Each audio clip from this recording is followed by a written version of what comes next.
નમસ્કાર દર્શક મિત્રો, કિસાન સમાચાર ચેનલમાં તમારું ખૂબ જ સ્વાગત છે। જાણીએ આજના સૌપ્રથમ મહત્વપૂર્ણ સમાચાર। હવામાનમાં અચાનક પલટો, વાવાઝોડું સર્જાયું, ખેડૂતોના પાક બરબાદ, સહાયની માંગણી, વસ્તી ગણતરીને લઈને સાવચેત થઈ જો, 1000 રૂપિયાનો દંડ, બાળકોના આધાર કાર્ડને લઈને સરકારે નવી અપડેટ જાહેર કરી, તમારું લાયસન્સ પણ સસ્પેન્ડ થઈ શકે છે, સાવચેત રહેજો, ધ્યાન રાખજો। એલપીજી પીએનજી પ્રથમ વખત બંને સાથે, બેંક કર્મચારીઓ માટે મોટી ખુશખબર, હેલ્મેટ પહેરજો નહીતર ગયા। આ તમામ અગત્યપૂર્ણ અને મહત્વપૂર્ણ સમાચાર જાણીએ તે પહેલા મિત્રો, જો કિસાન સમાચાર ચેનલમાં તમે નવા છો તો ચેનલને જરૂરથી સબસ્ક્રાઇબ કરી વિડીયો લાઈક કરી દેજો। આજના સૌથી મહત્વપૂર્ણ સમાચાર। ગુજરાતના હવામાનમાં અચાનક પલટો, મોટું વાવાઝોડું સર્જાયું। મિત્રો, છેલ્લા 1-2 દિવસથી વાતાવરણમાં થોડી ગરમીનું પ્રમાણમાં ઘટાડો થયો છે અને હવામાન વિભાગે પણ અત્યારે જણાવ્યું છે કે ગુજરાતમાં 12 મે સુધી સામાન્ય રીતે હવામાન શુષ્ક રહેશે। જોકે 9 થી 12 મે દરમિયાન દરિયાકાંઠાના કેટલાક વિસ્તારોમાં ગરમ અને ભેજયુક્ત પવનો ફૂંકાઈ શકે છે। છેલ્લા 24 કલાકની અંદર ગીર સોમનાથના કેટલાક જિલ્લાઓમાં અને તાલુકાઓમાં વરસાદ પડ્યો છે, જેના કારણે ઉકળાટમાં વધારો થયો હોવાની સંભાવના વ્યક્ત કરાઈ છે। આગામી 3 દિવસ દરમિયાન તાપમાનમાં ખાસો ફેરફાર થશે નહીં, પરંતુ ત્યારબાદ મહત્તમ તાપમાનમાં 2 થી 3 ડિગ્રી સુધીનો વધારો નોંધાઈ શકે છે। રાજ્યના કેટલાક વિસ્તારોમાં આગામી 7 દિવસ દરમિયાન તાપમાન 40 ડિગ્રીને આસપાસ રહેવાની શક્યતાઓ વ્યક્ત કરવામાં આવી રહી છે।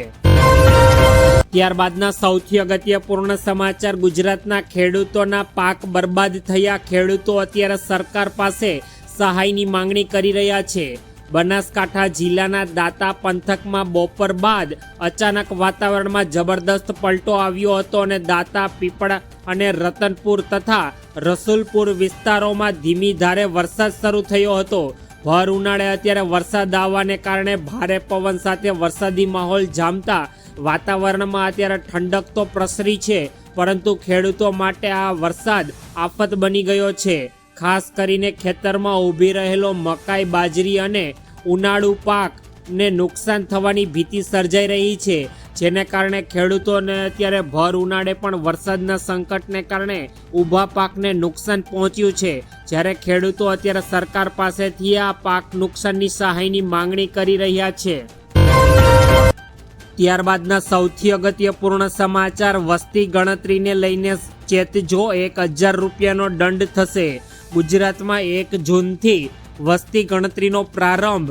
ગુજરાતમાં વસ્તી ગણતરીની પ્રક્રિયા 1 જૂન 2026થી શરૂ થઈ જશે। ગુજરાત રાજ્ય સરકારના ગેજેટ મુજબ 30 જૂન સુધી હાઉસિંગ લિસ્ટિંગ ઓપરેશન ચાલશે, જેમાં પરિવાર દીઠ દરેક પરિવારોને 33 સવાલો પૂછવામાં આવશે। નાગરિકો માટે 17 મે થી 31 મે દરમિયાન સેલ્ફ ઇમ્યુરેશનની સુવિધા ઉપલબ્ધ થશે, જેમાં તેઓ પોતાની માહિતી જાતે જ ઓનલાઈન નોંધાવી શકે છે। આ પ્રક્રિયામાં મકાન અને રહેઠાણની વિગતો સાથે ઘરેલું માહિતી પણ સરકાર દ્વારા એકત્રિત કરવામાં આવશે। સરકાર દ્વારા અત્યારે જે વસ્તી ગણતરીનો અમલ મૂકવામાં આવ્યો છે, તેમાં દરેક વ્યક્તિઓએ સરકારી કર્મચારીઓને સહયોગ કરવો તેવું સરકારે અત્યારે જણાવ્યું છે। ત્યારબાદના મહત્વપૂર્ણ સમાચાર। બાળકોના આધાર કાર્ડને લઈને સરકારે જાહેર કરી નવી અપડેટ। બાળકોના આધાર કાર્ડ માટે અત્યારે બાયોમેટ્રિક અપડેટ કરાવવું ખૂબ જ જરૂરી બની ગયું છે અને યુડીઆઈએ હવેથી 5 થી 7 વર્ષના બાળકોના આધાર કાર્ડ માટે બાયોમેટ્રિક અપડેટ અનિવાર્ય કરી દીધું છે। આ પગલું આધારના ડેટાને સચોટ અને માન્ય રાખવા માટે ભરવામાં આવ્યું છે। આ અપડેટ સુનિશ્ચિત કરે છે કે બાળકોના બાયોમેટ્રિક ડેટા જેમ કે આંગળીઓના નિશાન અને આંખોના પલકારાઓને સ્કેન તેના માટે મોટા થવાની સાથે સાથે સારી રીતે રેકોર્ડ રાખી શકાય। આ પ્રક્રિયા માટે તમે 30 સપ્ટેમ્બર 2026 સુધી તદ્દન તમારા બાળકોનું આધાર કાર્ડમાં અપડેટ ફ્રીમાં કરાવી શકો છો।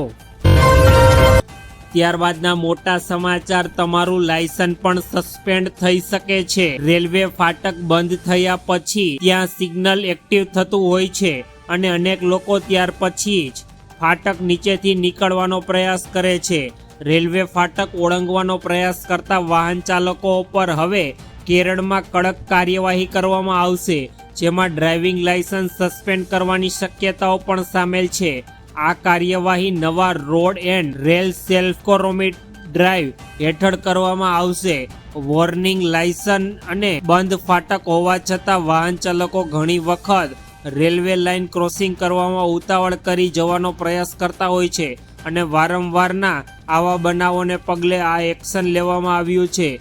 ઘણી વખત લોકો આમ કરીને તેમના અને અન્ય લોકોના જીવને પણ જોખમમાં મૂકતા હોય છે.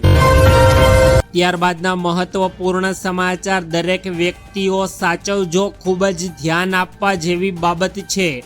ઝાડા ઉલટીના કેસમાં છેલ્લા થોડા દિવસથી વધારો જોવા મળ્યો છે.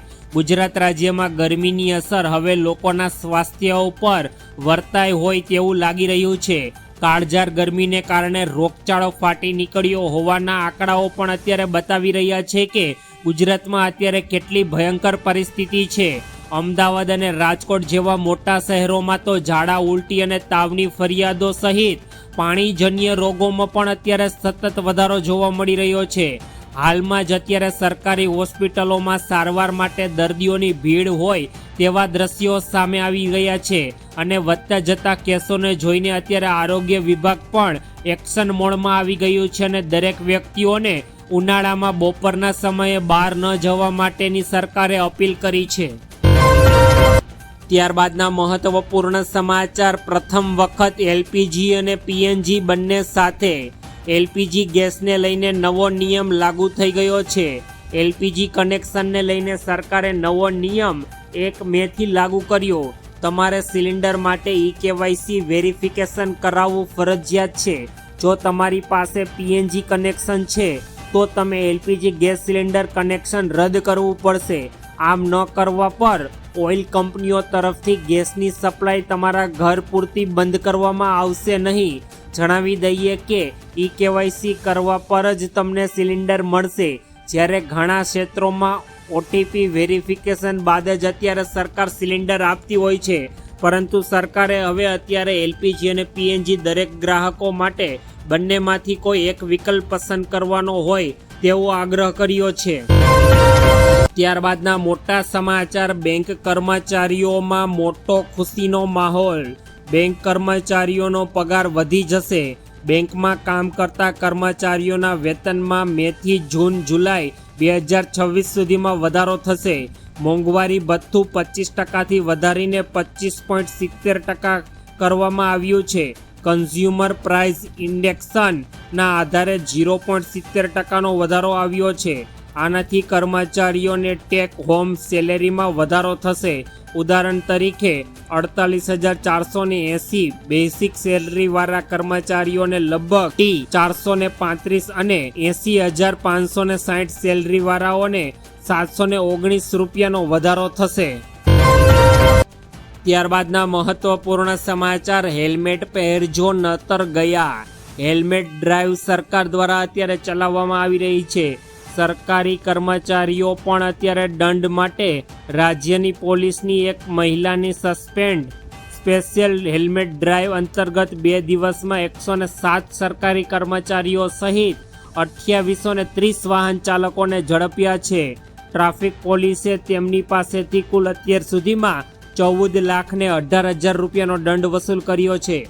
અકસ્માત થતા મોતના આંકડાઓ ઘટવા જીડીપીના આદેશથી આ કાર્યવાહી હાથ ધરવામાં આવી છે. નિયમ ભંગ કરનાર સરકારી કર્મચારીઓ પાસેથી 53,500નો દંડ પણ અત્યારે વસૂલ કરવામાં આવી રહ્યો છે, જેથી અત્યારે સરકારની સ્પેશિયલ ડ્રાઈવ અંતર્ગત રાજ્યના તમામ લોકોએ હેલ્મેટના નિયમનું પાલન કરવું પડશે તેવું સરકારે જણાવ્યું છે.